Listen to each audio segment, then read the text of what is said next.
Lo, nabalitaan nyo ba? Sasampanin naman ng barko yung addict sa computer shop. Kakababa lang ni Idol sasampan na naman. Paano? Naubos niya yung pera, kaka-computer. Isang buwan ba naman naglaro ng computer shop dito Sasampan na ulit ng barko pero yung pinagkainan na sa akin dito, nandito pa din. Pero nakakalungkot din, no? Aalis na naman si Idol. Wala pa atang 2 buwan yung bakasyon nun Ganyan talaga pag tinatawag na ng karagatan. Anytime pwede nang sumampa ng barko.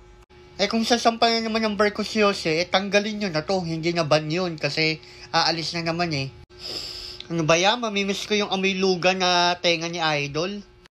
Wala tayong magagawa. Wala masipag si Idol Pero nakakalungkot no, sasampa na naman siya ng barko. Mamimiss ka namin, Idol! Punasan mo naman tong nasa taas ko Mag-iingat ka, Kuya Jose, sa barko. Mamimiss ka ulit namin! Ingat! At dahil pasampa na ulit ako ng barko, nag-empake na naman ako ng bagahe papuntang barko. Sa Belgium po ako sasampa. Bago pala ako tinawagan, nasa Pangasinan ako na kung saan nagbabakasyon ako kasama ang pamilya ng aking mi amor, ng aking mapapangasawa. First time ko makita ng gantong kalaking omang. Dati bumibili ako sa elementary, tig pa 5 pesos, maliit pa ito. Ang laki. Mas malaki pa sa mukha ko. At dahil nga tabing dagat ang bahay ng aking mapapangasawa, ang daming mga seafood. Pakapi-kapi na lang ako dito na akala mo may-ari ako ng isla, no? Kakasilaw! Please mo ka dito sa video. Please. Sobrang saya mamuhay dito sa probinsya kasi nakatira talaga ako sa syudad. And dito sa probinsya, nakakalanghap talaga ako ng fresh air and mga sariwang seafood. And syempre, nagbanding din kami ng aming pamilya dito sa Bowlingon. And ayan, kumain din kami dito sa fine dining restaurant. Daddy! And ayan, papakitaan ko kayo kung paano mag-strike dito sa bowling. Magaling talaga akong mag-bowling. Ayan, tingnan nyo. Bam, strike. Strike. Diabang Pero syempre, magaling din tong tatay ko, tingnan nyo. At syempre, hindi papatalo ang aking lola. Akala mo, hindi 79 years old no, lola? Ayan, malakas pa yung lola ko. Pero tingnan mo, favorite niya mag-bowling, ayan na, titira ng aking lola. Yan na!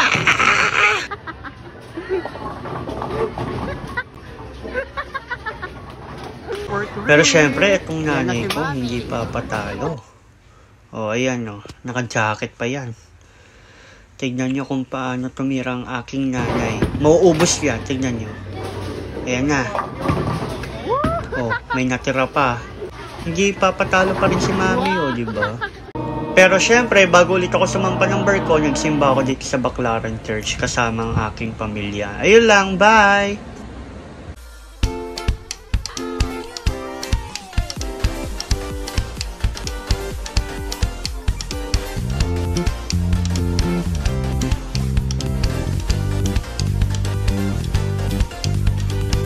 Yung kakauwi ko lang ng Pilipinas tapos sumampa na naman ako ng barko.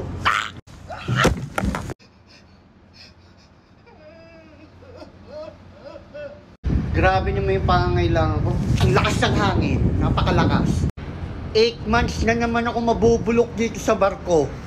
Grabe yung bakasyon ko. 1 buwan mahigit lang. Grabe naman yung pangangailangan. Napakatindi, no? Madaming bayarin. Nakala mo ang daming pinapaaral, no? At dahil off-duty na naman tayo, kakain na naman tayo ng mga dinala ko dito sa barko. Nagdala ko ng pansit canton na favorite ko, sweet and spicy, no? San Marino. Yan, magmumukbang tayo dito. Tapos syempre, yung seaweed, hindi makakalimutan yan. Tingnan nyo, lumalaki na yung pisngi ko. Ewan ko ba bakit napupunta yung taba dito sa pisngi ko, hindi dito sa buong katawan. Kaya dito lang natin lulutuin sa microwave.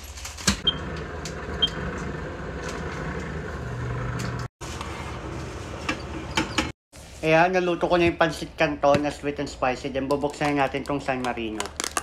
Ay, ang dumi ng kuko agad. Ilang linggo pa lang ako dito. Wala pang 1 linggo, ang dumi agad ng kuko. Ang dami sinasabi. Kakain na lang. Ayan, buksan na natin. Ayan. Wow, from the Philippines. Ilalagay natin siya sa buong kanin ko, no? Then, haluin natin.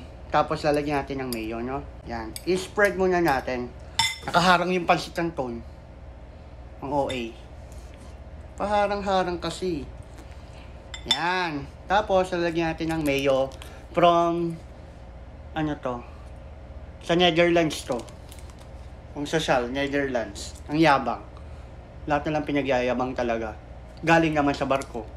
Pero allowance din namin to, no? 8 euro ata kami dito per day. Yung allowance namin sa pagkain. So, lagyan natin ng mayo. Ba't ayaw? Bobo. Nasira ako. Ang tanga. Bobo. Kasi, nakasarado pa dito. Hindi ginagamit ang utak. Palibhasa kasi isang buwan lang ako nagbakasyon mahigit eh. Kaya lutang pa. Hindi ko nga alam bakit agad ako nandito eh. Nasa barko na naman ako. Pero sige, ang dami na namang sinasabi. Tanggalin natin to. Baka pag hindi ko to tinanggal, sumirit hanggang kabilang table, no? Minsan gamitin natin yung utak natin. Hindi mo na naman ginagamit yung utak nyo. Gamitin mo. Ayan, nasira na. Kabobohan.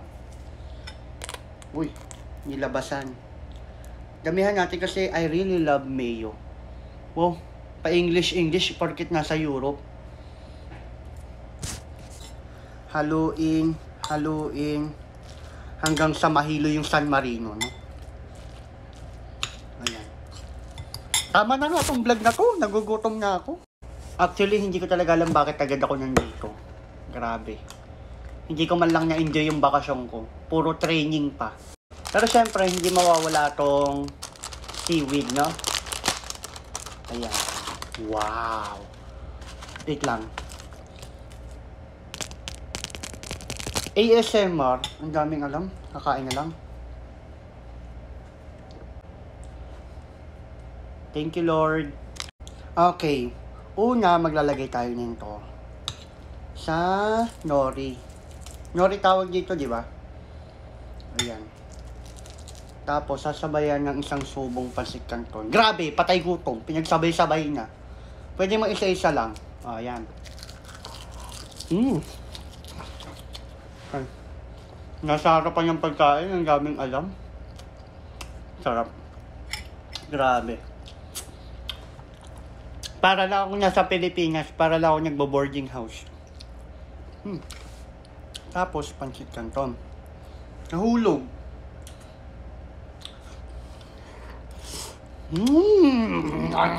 Sarap. May napanood ako sa TikTok na ano, yung dadating yung pagkain niya. Tapos gumaganto. I feel you, ate. Kasi ganun din ako kapag may dumadating na grasya pagkain. Grabe, ang sarap. Ang sarap! Ang sarap! Ang OA. Sa mga nagtatanong pala, bakit nandito agad ako kasi ano? Kasi napakatindi ng pangangailangan ko, kaya ako nandito. Ayun lang, kakain na ako, no? Umalis na kayo. Lo, hindi pa alis yan. Lo. Skip mo na. Scroll down mo na. Lo. Nanonood pa din. Nanonood na. Bahala ka dyan.